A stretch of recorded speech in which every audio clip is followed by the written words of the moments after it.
दोस्तों, इस समय वैश्विक उथल पुथल के चलते दुनिया भर में तेल का संकट गहरा हो चुका है। गैस और तेल का संकट इस तरीके से दुनिया भर के कोने कोने में पहुंचा है कि भारत भी इस संकट से बच नहीं पाया है। लेकिन क्या हो कि अगर ऐसे संकट में जिस समय दुनिया तेल की कमी से जूझ रही हो, भारत को नए तेल और गैस भंडार मिल जाए, तो सीधी सी बात दोस्तों यह है कि ऐसे समय में तेल और गैस का भंडार मिल जाना किसी चमत्कार से कम नहीं है। और कमाल की बात यह रही कि अब यही चमत्कार भारत के साथ हो चुका है। जी हां दोस्तों, आपने बिल्कुल सही सुना। आपको यकीन नहीं होगा, लेकिन अब सच्चाई का पर्दा खुल चुका है और बड़ी खबर यह निकल कर आ रही है कि अफगानिस्तान ने अपने देश की वीरान धरती में तेल का भंडार खोज निकाला है। तेल भंडार को खोजना जितनी बड़ी बात नहीं है, उससे बड़ी बात यह है कि अफगान इंजीनियरों की मेहनत रंग ला चुकी है और यहां से तेल निकलना भी शुरू हो चुका है। और तो और हमारे लिए सबसे बड़ी खुशखबरी की बात यह है कि यह तेल भारत को भी मिलेगा और वो भी कम दामों में। अब सवाल ये उठता है कि आखिरकार अफगानिस्तान की धरती में कितने तेल और गैस के कुएं खोदे गए हैं और आखिरकार भारत को बहुत ही कम लागत में यह तेल और गैस क्यों मिलेगा। इस पूरे मामले का डेवलपमेंट को समझेंगे इस वीडियो में। लेकिन आगे बढ़ने से पहले भारत के लिए तेल और गैस की खुशखबरी आ चुकी है, उसके लिए वीडियो को एक लाइक कर देना, चैनल को सब्सक्राइब नहीं किया चैनल को सब्सक्राइब जरूर कर दीजिएगा। दोस्तों, मिडिल ईस्ट तनाव की वजह से विश्व भर में तेल संकट बना हुआ है। ईरान की ओर से हॉर्मुज स्ट्रेट बंद करने से दुनिया का 20% तेल का व्यापार प्रभावित हो चुका, आप सभी जानते हैं। भारत ने भी अपने तेल आयात के दूसरे विकल्प खोजने शुरू कर दिए हैं और हाल ही में अफ्रीका के कई देशों से तेल भारत लाया भी गया है। लेकिन क्योंकि अफ्रीका भारत से काफी दूर पर पड़ता है, इसलिए भारत को वहां से तेल लाना थोड़ा महंगा पड़ सकता है।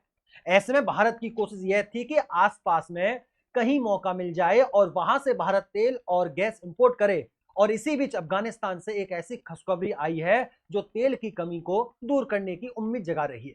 दरअसल अफगानिस्तान के माइंस और पेट्रोलियम मंत्रालय ने बीते दिनों में बयान में कहा है कि उसने उत्तरी जॉर्ज जॉन प्रांत में अमू दरिया तेल बेसिन के जमराड साई इलाके में 5 कुओं से तेल निकालना शुरू कर दिया है। आपको बता दें कि इस प्रोजेक्ट के तहत फिलहाल 12 कुओं में से 5 कुओं से पायलट प्रोडक्शन शुरू किया गया है और अभी करीब 500 क्यूबिक मीटर प्रतिदिन तेल निकाला जा रहा है।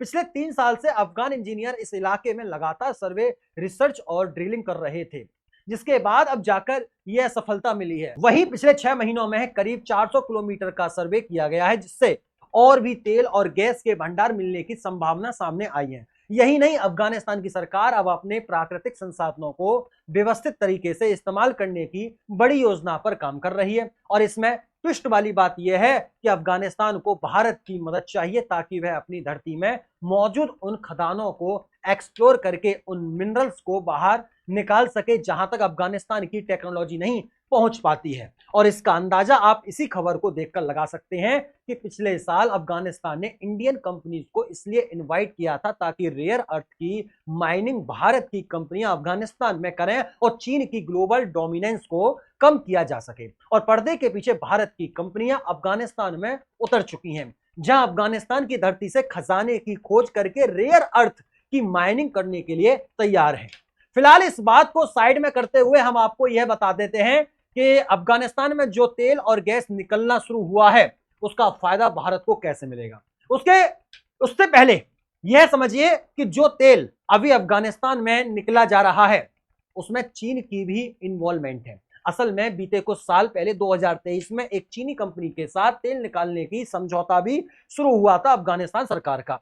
इस प्रोजेक्ट को तेजी से आगे बढ़ाया जा सके। हालांकि बाद में कुछ बदलाव भी हुए, जिससे चीन के हाथों में थोड़ा बहुत ही कंट्रोल रह गया, क्योंकि इस प्रोजेक्ट में चीन देरी कर रहा था और तो अफगानिस्तान ने ज्यादातर कंट्रोल अपने हाथों में ले लिया। लेकिन टेक्नोलॉजी मामलों में बड़ी हिस्सेदारी अभी भी चीन की है और यही भारत के लिए एक बड़ा मौका खुलता है, क्योंकि अफगानिस्तान चाहता है कि टेक्निकल सपोर्ट चीन से नहीं बल्कि भारत से मिले, क्योंकि अफगानिस्तान को यह बात अब अच्छे तरीके से मालूम चल चुकी है कि भारत उनके लिए कितने फायदेमंद और भरोसेमंद पार्टनर है, जबकि अफगानिस्तान चीन पर अपना दबदबा चाहता है। कहने का मतलब यह है दोस्तों कि आज अफगानिस्तान एक ऐसे मोड़ पर खड़ा है जहां उसके पास तेल और गैस का खजाना तो है, लेकिन उसे निकालने और लंबे समय तक चलाने के लिए भरोसेमंद पार्टनर की जरूरत है।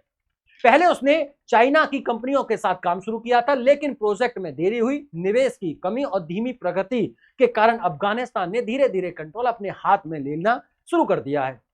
यानी अब काबुल को समझ आ गया है कि उसे सिर्फ निवेशक नहीं बल्कि लंबे समय का स्थिर साथी चाहिए।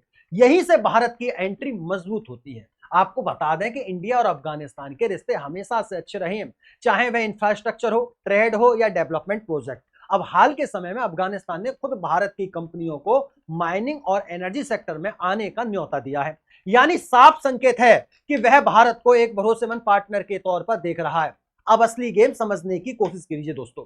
आखिरकार भारत और अफगानिस्तान दोनों का फायदा कैसे होगा? तो देखिए, अगर भारत की कंपनियां अफगान में एंट्री करती हैं तो सिर्फ तेल निकालने तक बात नहीं रहेगी। भारत के पास रिफाइनिंग टेक्नोलॉजी और बड़े लेवल पर ऑपरेशन चलाने का अनुभव है। ऐसे में मॉडल कुछ ऐसा बनेगा, पहले अफगानिस्तान की जमीन से तेल निकलेगा और वही रिफाइनिंग प्लांट लगे होंगे तो उन्हें रिफाइनरीज के जरिए इमीडिएटली तैयार तेल में बदल दिया जाएगा, जिससे जो पेट्रोल डीजल बनेगा वह देश के अंदर ही इस्तेमाल होगा और बाहर भी एक्सपोर्ट होगा। अब आप सोच रहे होंगे कि इससे अफगानिस्तान को क्या मिलेगा और भारत को क्या मिलेगा? तो देखिए दोस्तों, इससे अफगानिस्तान को अपनी अर्थव्यवस्था को स्थिर करने का मजबूत जरिया मिलेगा, जो लंबे समय से अस्थिरता और संकट से जूझ रही है। क्योंकि इससे रोजगार और इंफ्रास्ट्रक्चर तो बढ़ेगा ही बढ़ेगा, साथ में कच्चे तेल की बजाय रिफाइंड प्रोडक्ट बेचकर ज्यादा कमाई होगी। और अगर बात की जाए कि भारत को क्या मिलेगा, तो सीधा सा जवाब है दोस्तों कि भारत को अपेक्षाकृत सस्ता और स्थिर तेल सोर्स मिलेगा, साथ कंपनी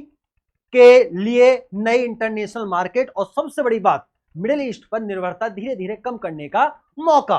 क्योंकि भारत पहले से ही नई तेल स्रोत खोज रहा है और अफगानिस्तान के साथ हमारे अच्छे संबंध भी हैं। ऐसे में अगर अफगानिस्तान बड़े लेवल पर तेल एक्सपोर्ट शुरू करता है तो भारत को कम दूरी और कम लागत में तेल मिलेगा, जिससे हमारी ऊर्जा सुरक्षा और मजबूत हो सकती है। हालांकि यहां एक बात समझना जरूरी है, यह शुरुआत है और उत्पादन काफी सीमित लेवल पर हो रहा है। लेकिन अगर भविष्य में और कुएं चालू हो जाते हैं और निवेश बढ़ता है तो अमू दरिया बेसिन मध्य एशिया का एक बड़ा तेल हब बन सकता है। और मैं आपको एक बात बता दूं दोस्तों कि अफगानिस्तान की भारत ने इस तरीके से मदद की है कि अफगानिस्तान के ऊपर कितने भी प्रतिबंध क्यों ना लगा दिए जाएं, अगर उन्होंने एक बार भारत को तेल और गैस देना शुरू कर दिया तो अफगानिस्तान भारत को तेल देना कभी बंद ही नहीं करेगा। यानी कि हमें जरूरत है सिर्फ अभी पेशेंस रखने की, क्योंकि अफगानिस्तान एक एक करके चीन की कंपनियों को कुछ सालों में भगा देगा और वहां पर भारत को स्टैब्लिश करेगा। और उम्मीद करता हूं दोस्तों ये सेशन, ये जानकारी आपको अच्छी लगी, और अच्छी लगी है तो कमेंट बॉक्स के माध्यम से हमें जरूर बताइएगा क्या अफगानिस्तान से हमारे रिश्ते कैसे हैं, क्या अफगानिस्तान हमें तेल देगा या नहीं देगा। कमेंट बॉक्स के माध्यम से हमें जरूर बताइएगा इसमें चीन फैक्टर क्या होने वाला है। उम्मीद करता हूं कमेंट बॉक्स के माध्यम से अपनी राय हमें जरूर बताएंगे। तब तक के लिए नमस्कार, राधे राधे, राम राम, जय श्री राम, जय हिंद, जय भारत, वंदे मातरम।